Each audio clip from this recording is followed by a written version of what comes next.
Pasca meninggalnya Vanessa Angel dan Bibi Ardiansyah, hak asuh Gala Sky Ardiansyah, anak sematawayang pasangan tersebut, menjadi sorotan publik. Meski telah sepakat untuk mengurus Gala bersama-sama, ternyata tetap harus ada ketetapan hukum tentang hak perwalian anak.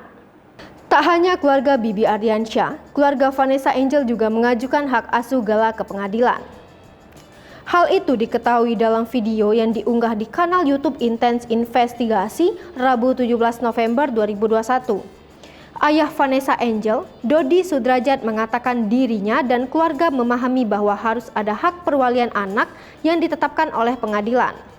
Lebih lanjut, Dodi Sudrajat memberikan tanggapan mengenai ayah Bibi Ardiansyah, Faisal, yang sudah mengajukan hak asuh Gala ke Pengadilan Negeri Jakarta Barat. Ia pun merasa tidak ada yang aneh dengan keputusan keluarga Bibi untuk mengajukan hak asuh Gala tersebut. Seperti yang diketahui, mobil Pajero Sport warna putih yang ditumpangi Vanessa dan Bibi mengalami kecelakaan di tol Jombang arah Surabaya KM 672. Akibat kecelakaan ini, Vanessa Angel dan Bibi Ardiansyah langsung tewas seketika di lokasi kejadian. Hai pemirsa Sri Popo TV, jangan lupa komen, like, dan subscribe, serta tonton terus berita-berita terupdate lainnya ya.